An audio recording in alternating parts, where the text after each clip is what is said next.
The open world is your oyster. Are games too gosh darn expensive? Today on Main Game.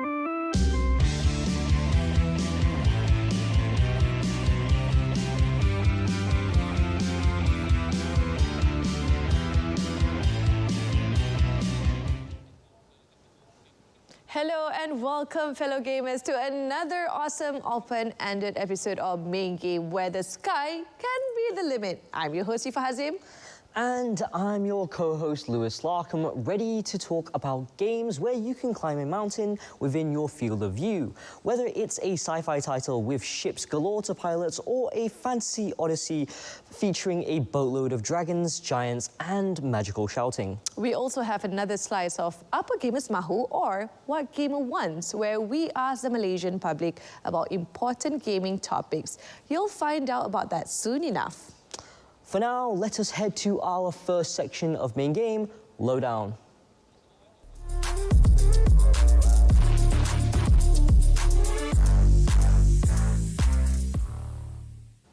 Okay, Luis, so say I want to play a video game that offers, hours of content. I think you'll have to be a little bit more specific than that, Aoife. Okay. I want a single-player title where I can roam around and do whatever I want within the limits of the world. Drive a vehicle, jump around anywhere. You see that mountain there? I want to climb it. Then you're talking about the concept of open world and the sandbox. These types of worlds and concepts are found in action-adventure genre titles, from your 80s Legend of Zelda games to my personal favorite game with an open world, Skyrim. Well, let's dive deeper into that concept of game design. Here's our video feature recapping the history of the open world and sandbox. As fun as straightforward levels are in video games, sometimes you just want to let loose in the virtual world with little to no consequence. That is where open world and sandbox genre games come in. These titles provide players with an insane amount of creativity to interact with, usually without any predetermined goal. Sandbox games usually come with an open world, allowing for emergent gameplay. They give players the freedom of movement and progression in the game's world, usually in any order they like, be it main quest goals or side quest time wasting like loot hunting or enemy bounties. How did this brilliant concept start out? The earliest and most primitive concept of open world gaming is in the 70s Sega title Jet Rocket, and also a text-based adventure game called D&D, and the 1976 text adventure game Colossal Cave Adventure, which inspired free roaming via text inputs. All three titles paved the way for open-ended gameplay in their own limited at its time method. In the 80s, the adventure game genre incorporated open-world elements, but it was a sci-fi game made by a British studio named Acorn Soft that changed everything. The game? Elite. Elite was a sci-fi space trader title that featured open-ended space travel and many planets to explore. You could trade goods or just become a government agent, or a space miner, or a space pirate. It was that big and that revolutionary in the open world genre because of the freedom it offered at the time. In the early 90s, an Amiga game called Hunter was another contributor to the open world genre, featuring modern day settings with tanks, cars, and surfboards to use and pilot. With 3D tech, the game showed off what an open world game can do and display. Lots of potential, basically. 1997 was a pivotal year for open world games. The movie tie-in game Batman Robin was the first ever superhero-themed open world genre game. It was not a good title, but it was the first of its kind to inspire future games to embrace the open world with superheroics most spectacular. Entries like The Incredible Hulk Ultimate Destruction, the infamous and Prototype series, and the recent Marvel's Spider-Man 2 had the crappy Batman game to thank. The other 1997 game that was instrumental in the genre's evolution? Grand Theft Auto. The first one, which was a top-down open-world action-adventure title made by DMA Design, who at the time was well known for the cutesy Lemmings puzzle series. GTA lets you progress through its main campaign by amassing points. These include doing missions of dubious nature and destroying those who oppose you. The following year, DMA Design tested the waters of open world by creating the Nintendo 64 exclusive Body Harvest, where you fight off carnivorous aliens in different timelines.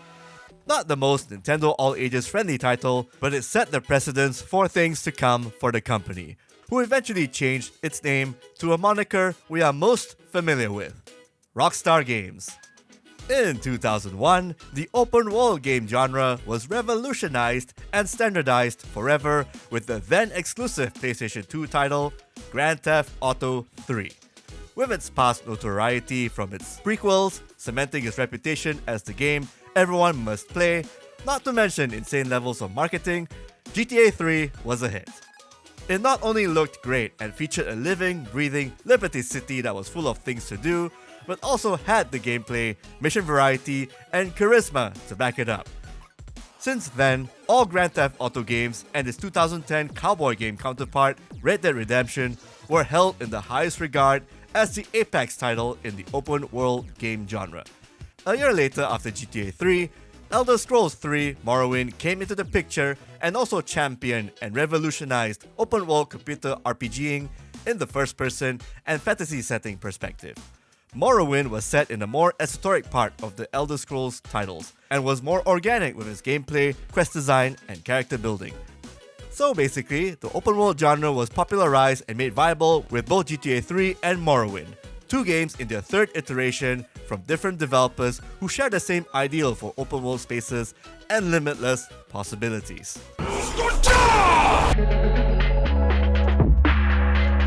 Without the two, we would not be seeing more game companies building their own open world game. Arguably, you had superior titles like the Saints Row series, not the 2022 reboot, ignore that one, and superhero-themed open world titles like Marvel's Spider-Man 2 and Bakumatsu era set title Rise of the Ronin, carrying the open world game torch and making it blaze bright and true.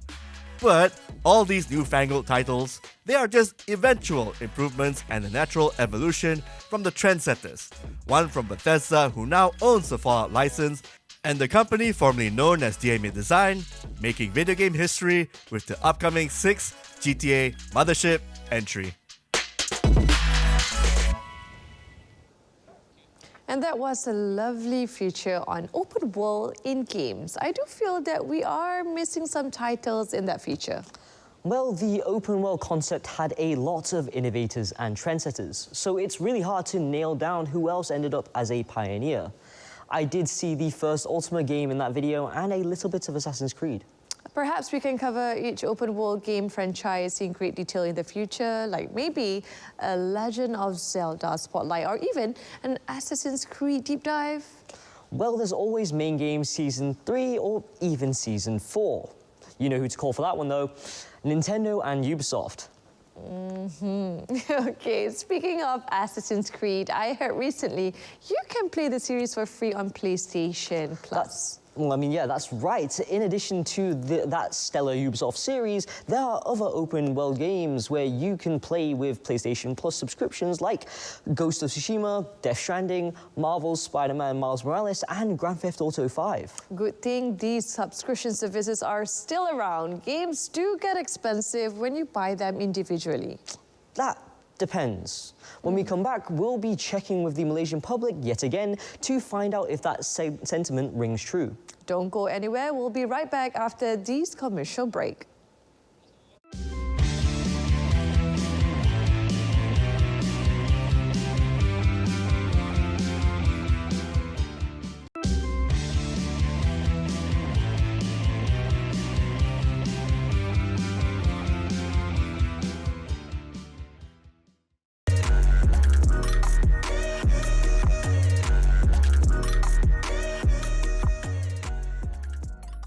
Welcome back, main gamers. Video games take a lot of time to make and also they need money to fund. These days, your big AAA titles are getting pricier by the year.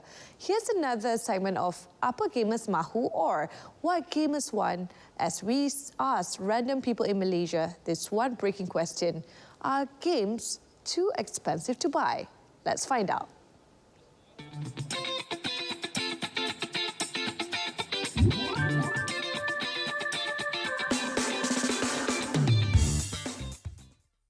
Video games are a big business. And with any business, you need capital to build and also get back the money you spent via game sales. So it's safe to say that making video games these days is costly. For comparison's sake, the 1993 game we talked about before, Doom, costs about US $200,000 to make and was considered the most expensive game ever made back then. Now that's chump change for a mainline blockbuster title. Your AAA games cost US 100 million or higher, and that includes marketing because you need publicity and advertising for whatever you're making. Nothing is free, unfortunately.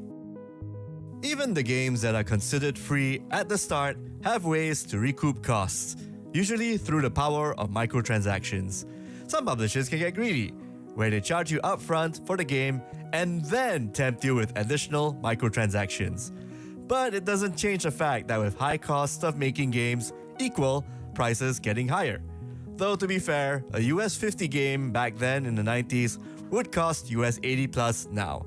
So in a way, the recent AAA price hike isn't as costly as armchair critics are making out to be.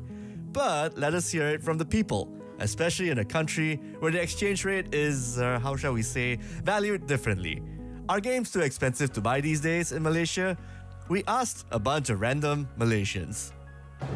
Actually, it depends because like macam as we know untuk PUBG kita adalah free to play actually. So it depends if that person want to untuk spend on the game, it will be expensive. But for me, kalau I jenis free to play, it will be free lah. It doesn't have a cost pun. So untuk macam I untuk spend dalam game, it will be like dalam 100-200. It depends on the launching untuk skin any event from PUBG also. Actually, I feel like games are getting more affordable. There are a lot of good games out there that are quite cheap. It's not that expensive and it's still fun to play. For example, like PUBG is not that expensive. League of Legends is not that expensive for a skin. And there's a new game called Nightingale, which is really not expensive to buy. It's around 50 ringgit. Yeah. Are games too expensive? That it certainly feels like it sometimes, doesn't it? Like nowadays, I feel like the price of a game has only shot up massively. Like, you know, it used to be when I was playing on the PS3, it was like 180 bucks, you know. 200 is like a nice, it's a treat kind of thing. And now like a full AAA game is about 300 bucks, which is a lot more than a treat. It's you're going to downsize one of your meals kind of thing. But I also think that's only within the AAA field. Like, I also play a lot, like I said, I play a lot of weirdo indie games. Those are all priced a lot more affordably. They're getting there. They're pretty expensive. I would say they're getting pretty expensive, yes. Monthly, it depends on the releases, but I suppose maybe lately AAA games are like, 200 something? So maybe 200 ringgit a month at most? Yeah, I think about 200, yes. Well, I mainly play on PC. I used to have a PS4, but everything's on PC now, so it's mostly PC here. The ideal price, if it's a brand new game, I feel like I shouldn't be paying more than 180, in my opinion. Yes. So probably around 150. Depends, because I started gaming from quite young, so I do believe in like free to play and stuff. And yeah, because I mainly play Dota. So games like MOBA, like Dota 2, you don't really need a lot of money to play. So it's based on a lot of personal skill. So I actually like games like that as well. I would say not, because I think most cosmetics are like optional. It might give you a better feel and make you improve your game lah. But fundamentally, right, it doesn't change the gameplay. So yeah, I don't think so. So I think there's a lot of misconceptions about game price. The first one is, yeah, games are really expensive. I have a lot of friends now who say, oh, this game I'm looking forward to, I just can't afford to get it now. But also the platform is in such a way that there's a lot of ways to get around that. Like, games go on sale way more than they do. Like Alan Wake was on sale in January. That was an option for people who like the game but can't afford to wait. But that being said, I think at launch, considering how much can be in a AAA game released now, it's definitely a very complicated question, but as someone with a limited amount of money to spend on weird stuff every month, I would say that it stings a bit more than usual. Are video games expensive? Yes. Actually, really expensive nowadays. With the DLC somewhere on top, they are really expensive nowadays, hence why I play free-to-play games now, most of the time. Except for Tekken, because that's like something I play every day. Now, that's quite the perspective from Malaysian gamers. Lots of them are saying video games are expensive and are relying on a title's free-to-play model to get into the hobby. That's hard to argue given that some video game companies are charging a minimum of 300 ringgit for high-budget titles. Even some of them are putting out monthly subscription installment plans for special edition versions of upcoming games. That is unbelievable. I always thought those plans were meant for just, high-priced electronics like smartphones or maybe essentials like refrigerators and second-hand cars. The video game industry has been growing pretty big, but with big demand comes multiple methods and tactics to get more money out of customers. I do feel that some major companies need to rethink their long-term strategies as there are too many layoffs happening the past year and the current. And what's this I hear about companies getting possible class action lawsuits for, shutting down live service games, Luis? Well, typically when you buy a game, you own it, and it should still function in its default state. Now, if a game that relied on an online infrastructure for X amount of years is shut down by its publishers one day, that game is rendered unplayable. By right, shouldn't I be getting my money back as a customer? This isn't like a wear and tear kind of situation. This is a company actively and intentionally shutting down a game they sold to consumers after they have your money. So it's like buying a car, paid in full, and then after 10 years, the manufacturer takes the car away from you, even after you've taken good care of it and it still functions. Exactly, but I think that these are dilemmas we should explore in future episodes and seasons of Main Game. And when we come back, we have an exclusive interview with an indie game developer and his company's music game. Don't go anywhere, we'll be right back.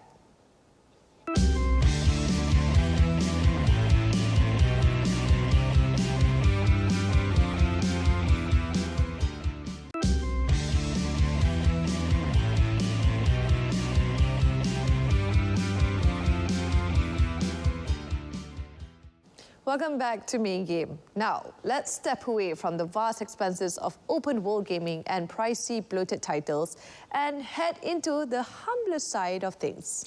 Yeah, I think it's time. We've managed to have a chat with one of Malaysia's finest game developers of the indie variety, 7th Beat Games. They've brought home the gold from the recent Game Developer Conference thanks to their quirky title. Let's find out more. Take it away, Jonathan.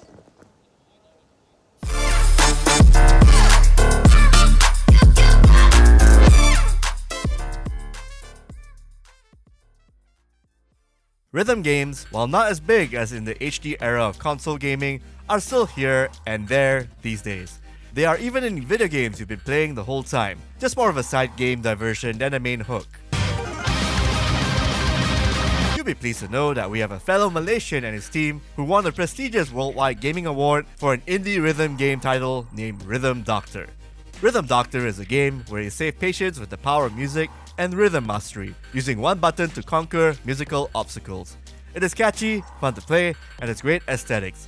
So much so that it won the Independent Games Festival Award 2024 for excellence in audio. Here is how founder Hafiz Azman recount the tale of his team's well-earned victory. The IGF is generally, for those who don't know, people consider it in the indie games community as the biggest achievement you can get. So it's the biggest award because it's been running for 20 years plus now. We actually applied for the IGF 10 years ago. Back then we lost, so we lost to this game called Risk of Rain. But that gave the inspiration for us to continue. So this time, 10 years later, it's really nice to sit at the same place, and instead of losing, we win instead. So we get to explore both paths. Winning was a big surprise. I honestly did not expect it up to the point where they announced it because the other nominees are really strong. And the thing about audio is that there's so many different metrics you can judge audio by. You can judge it by excellence in terms of how clean the sound design is, or how clean the mix is. Or you can judge it in terms of uniqueness, so whether it does something different to other games. And every nominee in that category had a different strength, I'd say. The game Venba, for example, had a lot of cultural influence. They used Bollywood, like famous Bollywood composers, to help with their music. And they were really precise in terms of how they approach that kind of music. Because I'm kind of a beginner in terms of audio, Rhythm Doctor was my first game doing audio. What I think was that the judges felt it was unique in terms of how it approached rhythm instead of just audio by itself. Yeah, when I walked up on stage, it felt a bit surreal. I was getting messages of congratulations from my friends in Malaysia who were watching the Twitch stream as I was giving the speech, so I was a bit distracted. But yeah, it felt really good to finally be on stage after 10 years. And we have to ask, how challenging was it to make a rhythm game like Rhythm Doctor? I think every person in the team would have a different answer to that. For the audio people, they would say it's because every level, every mechanic needs a different sound cue, and it gets really hard to make every single sound cue unique the more sound cues you have. From the graphics, it would be about the UX and how to make things feel satisfying when you press the button. For me, as these days I'm more of a manager, so the main challenge for me is actually just working with a lot of people. Because when I used to make games when I was 8 or 9 years old, and then when I started making games with my friend, when it was just two of us, it was really different. I could choose to do something and then I could program it myself. But these days, when I choose to do something, I have to design it, I have to talk with the team, and then other people will be implementing a lot of it instead of myself. So what that means is that sometimes people can disagree with what's best. And what I've learned the most is to really listen to other people and to not hold so tightly to my game design, ideals. Rhythm Doctor is available on PC via Steam right now. And that was quite an episode cap off courtesy of 7th Beat Games. Thank you so much, Hafiz Azman, for talking with us. If you'd like to watch the extended version of this interview, then you can head on over to our YouTube page, Kakuchopurei, this week, along with other features and interviews of the gaming variety. Well, Louise, did you get to try out the Rhythm Doctor? Yes, I did, and I have to say, it's rather unique. Hafiz told us that his big inspiration for Rhythm Doctor is the Nintendo exclusive game Rhythm Tengoku, or Rhythm Heaven, which, if you remember, we briefly mentioned that game in the last episode where we talked about Nintendo. Okay, so from open world games to expensive titles and onto bite-sized indie game offerings, today's episode has been quite a roller coaster, right? And the history lessons will keep on coming this season of Main Game. But we haven't forgotten about esports at all. If you've noticed on our What Gamers Want segment, we interviewed a few of our lucky folks during one major esports event in Malaysia. That's a clue for what's in store next week. And we are already at the end of our Big World episode, which means quiz time. So, are you ready for the question for our quiz for episode 9? The question is, name all the PlayStation games mentioned on this episode. I repeat, name all the PlayStation games mentioned on this episode. Remember, we brought up the titles during our open world gaming segment. You can send your answers over to our Facebook or Instagram page. The chosen winners will be getting game-related prizes stated on those social media links. That's Kakuchopurei, spelled Kakuchopurei. And with that, we bid you farewell, at least for this episode. We hope you've learned where open world games and sandbox titles come from, and also feel proud about Malaysia's International Indie Game Award win in 2024.